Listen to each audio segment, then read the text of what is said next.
So let's go to the news. I've pulled three stories here.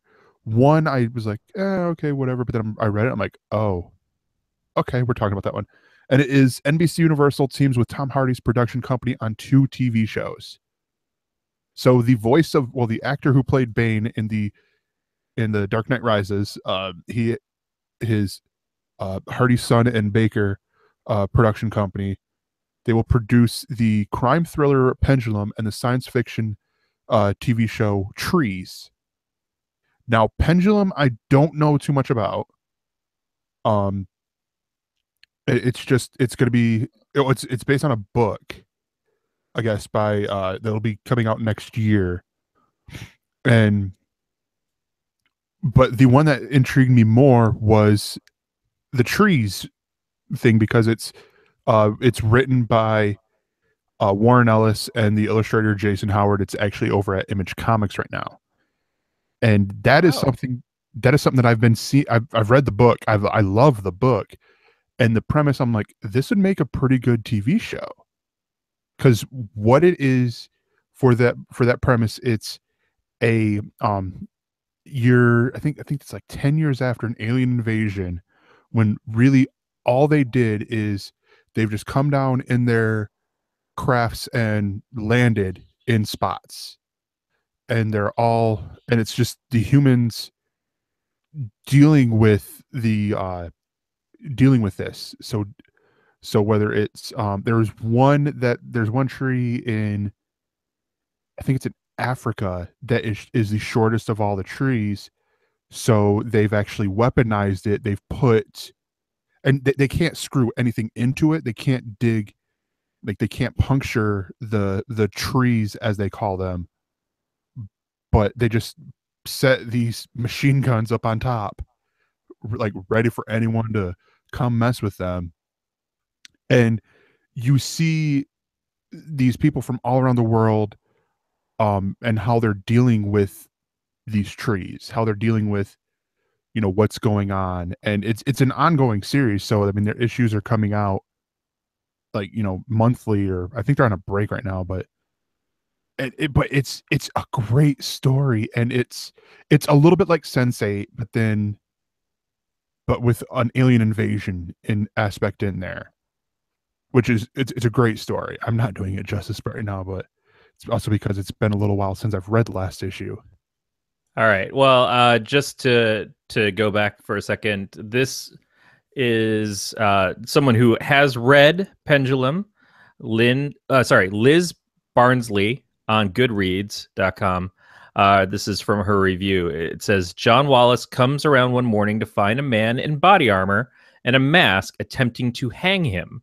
All pleas for mercy fall on deaf ears. Then fate intervenes and John manages to run, but this killer is dogged and intelligent and most of all, hidden. What follows is a battle of wits and determination as John attempts to find out why he's been targeted and to stay alive as long enough to do that. So, yeah, that sounds sort of interesting. It sounds maybe like a mix of The Prisoner, or not The Prisoner. I'm sorry. What was the one with Harrison Ford? Where he was running from Tommy Lee Jones. It was a remake of The Fugitive. Fugitive, yeah. That could be interesting. And Mhm. Tom Hardy is an interesting guy.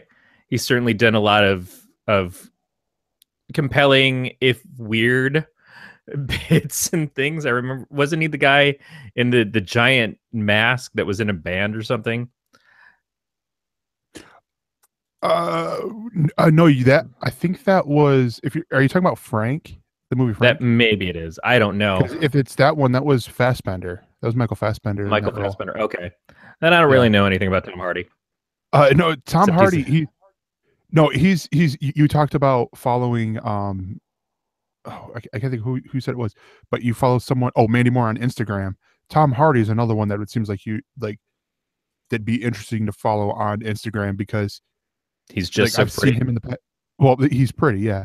But I've seen him do video, like the videos get released of him where he's like freestyle rapping, and his daughter's right there, or he's just being adorable with his little like 4-year-old daughter, or he's and then the next day he's on the set of this new movie that he's shooting, where it's like this big action film. and it and stuff like that. And it just sounds really cool. It sounds like a really cool thing that he does. Yeah, I mean, I didn't realize this. He's on Peaky Blinders. Yeah, yeah, he's on the BBC program Peaky Blinders. And that's the cool thing with a lot of these like a lot of these British actors is like they might be big, big movie stars, but they still will do television appearances or star in television shows. Yeah, so that should be interesting. I mean, Yeah. he's got a good pedigree.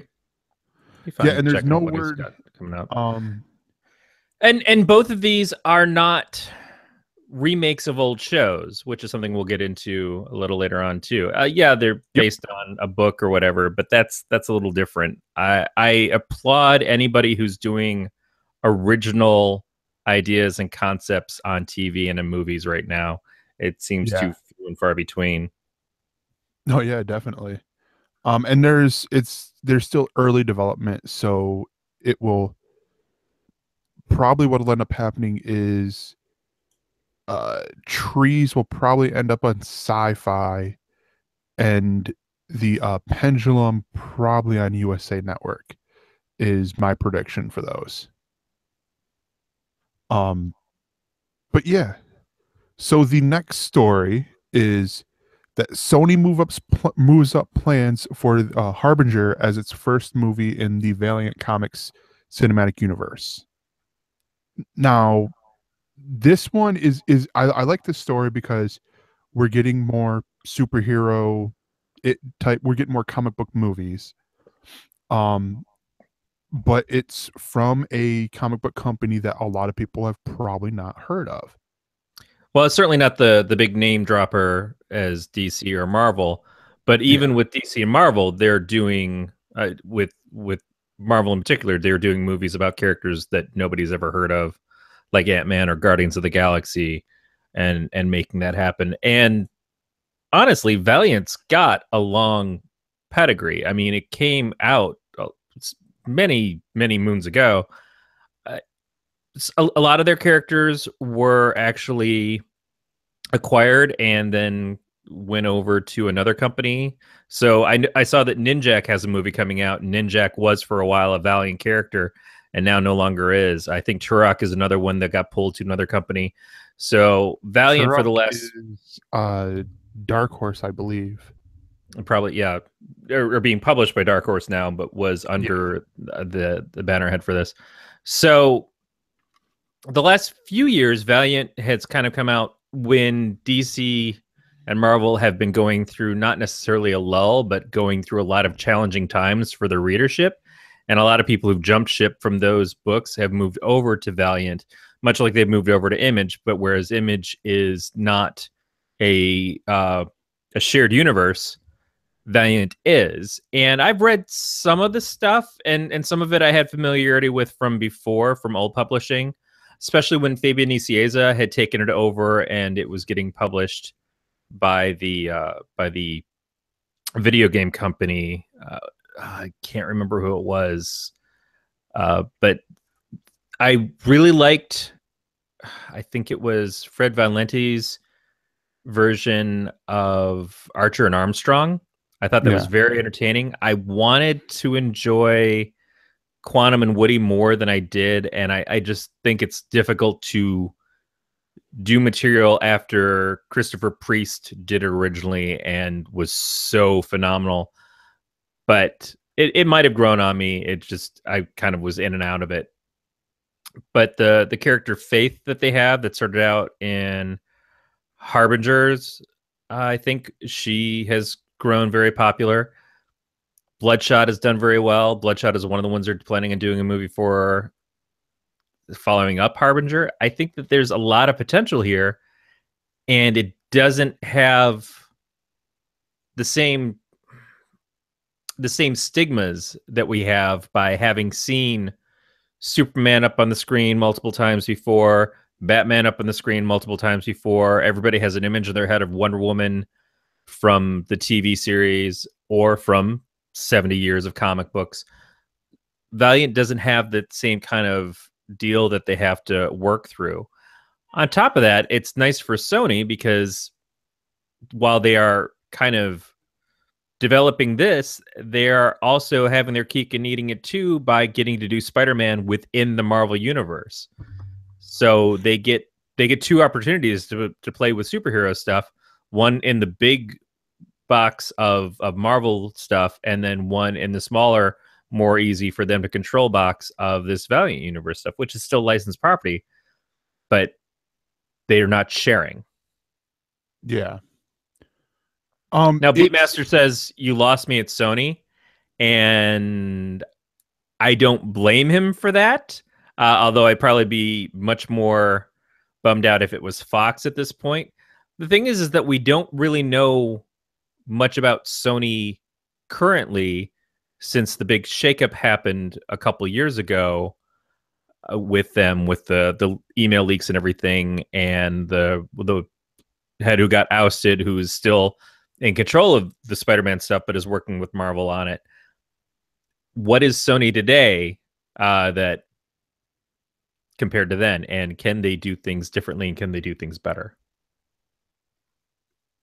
No, yeah, definitely. I think Sony with this is um they're backing out more with the with the Marvel stuff, but then realizing with them doing the Valiant stuff that this is going to be a potential moneymaker for them because of the fact that like you said, this is Valiant Comics. Not a lot of people know about Valiant. There's not this big history that they have to deal with, and all these different versions. Like, oh, is this going to be like the 2014 version of Harbinger, the 2012 version, or the 2000 version of Harbinger? No, it's just this is Harbinger, and I could see this being the jumping off point for all the other books. The Archer and Armstrong, the Faith getting her own movie, um, Exo Man of War. All this is where basically where I could see that going. Yeah, the only concern is because Marvel has had such a heavy hand on their stuff, and a creative director overseeing it with Kevin Feige, and with involving people like Joss Whedon, Jon Favreau, and the Russo brothers who know the stuff and who've had a really smart pull on it, and Marvel making their own studio out of it. That's shown why they're successful. Yeah, DC going and now doing things like we're actively working with DC creators to bring these movies out. We're trying to make sure that the characters are true to their comic roots, and it's not just like shoving Shaq in a big fake metal suit and calling him Steel and having it have nothing to do with the character from the Superman mythos. Is Sony gonna have the feeling that they need to be beholden to who's made these comics, who's made these characters what they are, or are they just going to take the loose ideas of them, shove them on the screen, and say, well, this is Harbinger for the screen, and we took what we liked and we added all this other shit, and now Harbinger happens to have a little kumquat that helps him fight crime and shit, or whatever, because that's the thing. If you ever watched the sketch that Key and Peele did about Gremlins 2, which hilariously enough actually reflected what was in Gremlins 2, but someone comes in and just like, let's take the most ridiculous shit and throw it in this movie. That happens in Hollywood a lot, and it's a question of if Sony is smart enough to say, we're using these properties, we're going to use them the right way, or if Valiant making the deal with Sony is like, hey, if you're going to do this, we're going to have some involvement and we're going to have some control as to you're going to utilize our characters correctly. Yeah. Or they're just like, cut us the fucking check and we'll take it and run and just keep making comics. It's hard to say, but hopefully, because Beatmaster mentioned that Sony is the ones who unfortunately nixed the Men in Black 23 Jump Street crossover. And they are also the ones who do Underworld. I've never been a fan of the Underworld movies. I know they have a new one coming out, but how long has that been in development? Is that new Sony or is that the last vestiges of old Sony? Wait, they got a new Underworld coming out? I thought they had a new Resident Evil. Both. Oh, okay. Shows how much I actually watch those movies. And moving on, the final story we got for the news segment is that the Doctor Who spinoff class is expected to feature Peter Capaldi in its premiere, and they gave loose release dates for both America and the UK. So that's sort of the big news here. And so a brief overview on what the show is going to be about. It is set at Coal Hill Academy, which is very popular in the mythos of Doctor Who, because that is where the first companions are from. They're the teachers with the first Doctor. They're instructors from Coal Hill Academy, and the Doctor's granddaughter is is a student there. And it appeared in the what was it, the 50th anniversary special the Coal Hill Academy did, and then it also became where Clara Oswald was an instructor.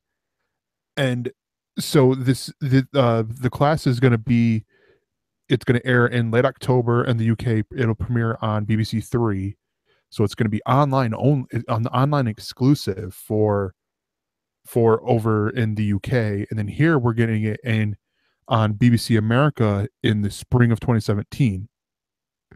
Um, Now the cool thing is, to me, with this is, and like the article says, unlike the previous Doctor Who spin-offs, Torchwood and the Sarah Jane Chronicles, this is targeting a different audience. Where Torchwood was aimed at the post-watershed older adults, and the Sarah Jane Adventures was targeted to much younger viewers.